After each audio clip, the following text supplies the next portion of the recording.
తెలంగాణ మంత్రి మల్లారెడ్డి ఇంట్లో ఐటీ దాడులు రాష్ట్ర రాజకీయాల్లో అల్లకల్లను సృష్టిస్తున్నాయి.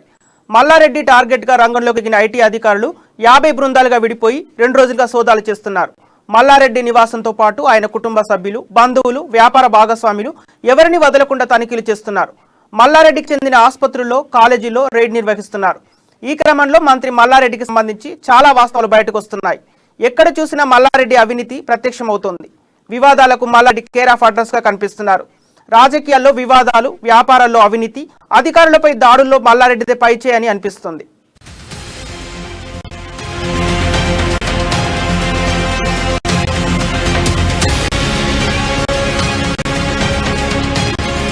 రాష్ట్ర మల్లారెడ్డి ఇంటితో పాటు కుటుంబ సభ్యులు, బంధువులు, సన్నిహితులు, విద్యా సంస్థలు, రియల్ ఎస్టేట్ భాగస్వాముల నివాసాల్లోనూ ఐటీ అధికారులు ఆకస్మిక సోదాలు జరిపారు. మంగళవారం తెల్లవారుజామున 5:45 మొదలుపెట్టిన పొద్దుపోయేదాకా కొనసాగించారు. మొత్తంగా 4.5 కోట్ల రూపాయల నగదు, కీలకమైన డాక్యుమెంట్లు, విలువైన భూముల రికార్డు లభించగా స్వాధీనం చేసుకుని సీజ్ చేశారు. ఒకేసారి 52 బృందాలు 14 చోట్ల తనిఖీలు చేశాయి. బోయినపల్లిలోని మంత్రి మల్లారెడ్డి ఇంటితో పాటు అల్లుడు రాజశేఖర్ రెడ్డి, సోదరుడు గోపాల్ రెడ్డి, వియంకుడు మర్రి లక్ష్మారెడ్డి, కొంపల్లిలోని మంత్రి కొడుకు భద్రారెడ్డి, గుండ్ల పోచమ్మపల్లిలోని మరో కొడుకు మహేందర్ రెడ్డి, సోదరుడు జీడిమెట్ల, సుచిత్ర ఏరియాలో ఉండే బంధువులు, సన్నిహితుల ఇండ్లలో ఏకకాలంలో రైడ్స్ కొనసాగించారు. Malla Reddy university, engineering, medical college, dental కాలేజీలతో పాటు పలు విద్యా సంస్థలు, అనుబంధ ఆసుపత్రులు, మంత్రికి చెందిన వివిధ కంపెనీల డైరెక్టర్ల నివాసాల్లోనూ తనిఖీలు చేపట్టారు. ఇక బంధువులు రఘునాథ్ రెడ్డి ఇంట్లో కూడా 2 కోట్ల రూపాయలు, త్రిశూల్ రెడ్డి నివాసంలో 2 కోట్ల రూపాయల నగదును లభించింది.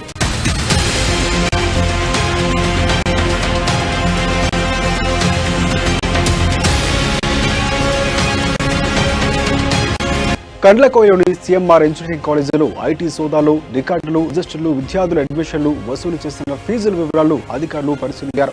సూరారంలోని మల్లారెడ్డి ఆసుపత్రి, నారాయణ ఆసుపత్రి, మల్లారెడ్డి మెడికల్, డెంటల్ కాలేజీలోని రికార్డులను సేకరించారు. మేనేజ్మెంట్ కోట అడ్మిషన్లో భారీ మొత్తంలో నగదు తీసుకున్నట్లు వచ్చిన ఆరోపణలతోనే ఎక్కాలపై దృష్టి పెట్టాయి.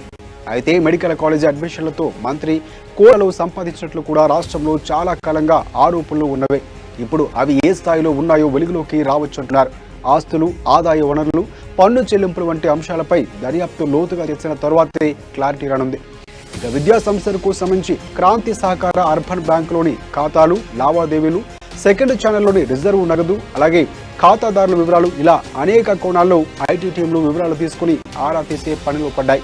మరోవైపు బ్యాంకు వైస్ చైర్మన్ రాజేశ్వరరావు ఇంట్లోనూ సోదాలు చేపట్టారు. కాగా తనిఖీలు చేస్తుండగానే మంత్రి తన ఫోన్ను గోనె సంచిలో దాపెట్టారు. ఐటీ అధికారులు చూసి స్వాధీనం చేసుకున్నారు. ఫోన్లోని కాల్ డేటా వివరాలపై ఐటీ టెక్నికల్ వింగ్ స్టడీ చేయనుంది. ఇక సిబ్బంది ఫోన్లను కూడా తీసుకుని స్విచ్ ఆఫ్ చేశారు.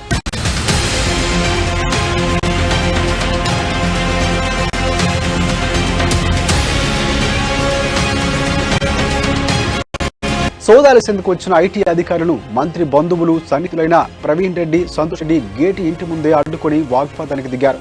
కేంద్ర పారామిలిటరీ బలగాలు చెప్పినా వినకుండా చాలాసేపు అనుమతించలేదు. ఒక దశలో గేట్లను నెట్టుకుని లోపలకు వెళ్లాల్సి వచ్చింది. ఇక మంత్రి అల్లుడు రాజశేఖర రెడ్డి ఇంట్లో ఎలక్ట్రానిక్ లాకర్ను గుర్తించి ఓపెన్ చేసేందుకు ప్రయత్నించారు. అయితే రాజశేఖర రెడ్డి దంపతులు టర్కీ పర్యటనలో ఉన్నట్లు తెలిసింది. ప్రవీణ్ రెడ్డి, సంతోష్ రెడ్డి ఇండ్లలోనూ ఎలక్ట్రానిక్ లాకర్లపైన ఐటీ అధికారులు దృష్టి పెట్టారు. అయితే సోదాల వివరాలు బయటకు పొక్కనీయలేదు. బుధవారం కూడా సోదాలు జరిగిన తరువాతే కొంత క్లారిటీ రానుంది. ఇక మల్లారెడ్డికి విద్యా సంస్థలు, కొన్ని రియల్ సంస్థలు కూడా మంత్రి కొడుకు మహేందర్ రెడ్డి, అల్లుడు రాజశేఖర రెడ్డి డైరెక్టర్లుగా ఉందనే ఆర్థిక లావాదేవీలపైన ఐటీ టీంలు ఫోకస్ చేశాయి.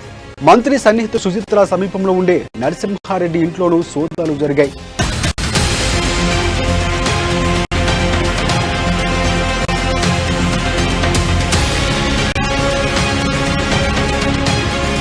ఐటీ, ఈడీ దాడులపై మంత్రులు, టీఆర్ఎస్ ఎమ్మెల్యేలకు ముందుగానే అనుమానం ఉండగా ఆకస్మికంగా సోదాలు జరుగుతాయని అస్సలు ఊహించలేదు.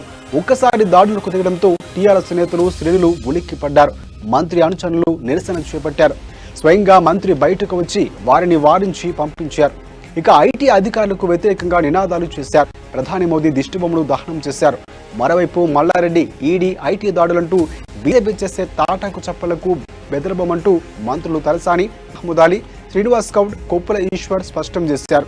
సోదాలు జరుగుతున్న సమయంలో అక్కడికి చేరుకున్న కొందరు మంత్రి అనుచరులు రెడ్డికి అనుకూలంగా నినాదాలు చేశారు. దీంతో ఇంట్లో నుంచి బయటకు వచ్చిన మంత్రి మద్దతుదారులతో పాటు మీడియా వైపు చూస్తూ విజయకేతనం చూపించారు. వాళ్ళన్నీ కూడా ఒక కక్ష సాధింపుగా పనిగట్టుకొని జరుగుతున్నటువంటి ప్రక్రియ.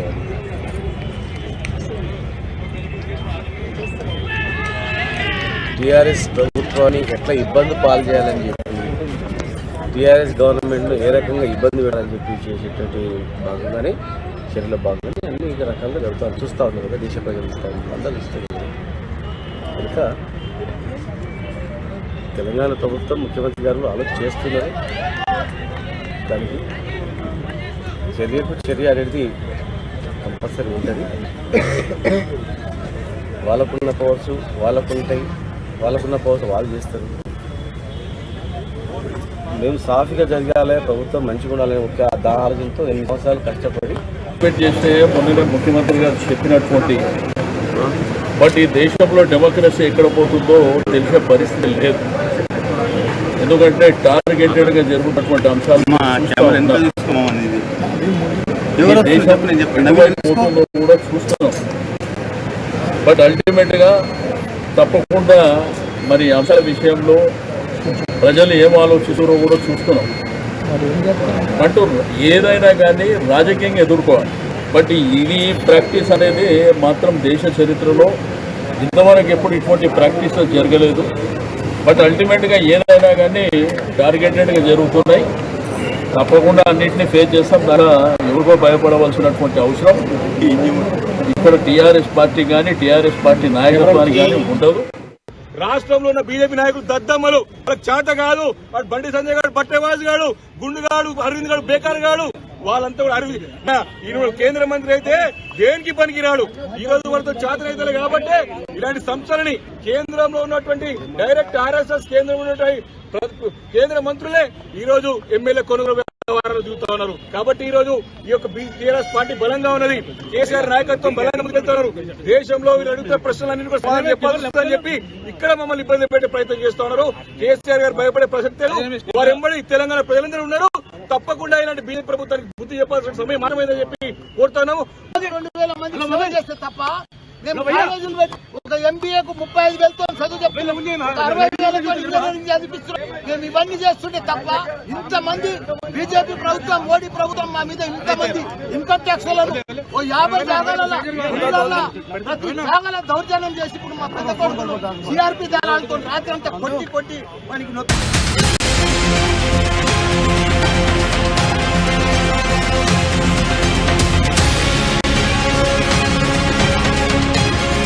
రెండవ రోజు ఐటీ దాడుల నేపథ్యంలో మంత్రి మల్లారెడ్డి నివాసం వద్ద ఘర్షణ నెలకొంది. టీఆర్ఎస్ మంత్రి మల్లారెడ్డి కొడుకు మహేందర్ రెడ్డి అస్వస్థతకు గురయ్యారు.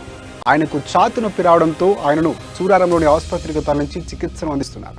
అయితే నిన్నటి నుంచి ఐటీ దాడులు జరుగుతున్న నేపథ్యంలోనే ఆయన టెన్షన్కు గురి కావడంతో గుండె నొప్పి వచ్చినట్లు తెలుస్తోంది.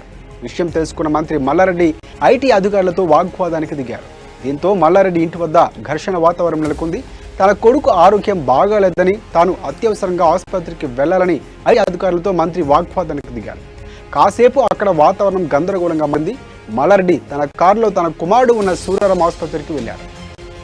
ఈ రోజు సంతోష్ రెడ్డి ఇంట్లో సోదాలు మొదలయ్యాయి.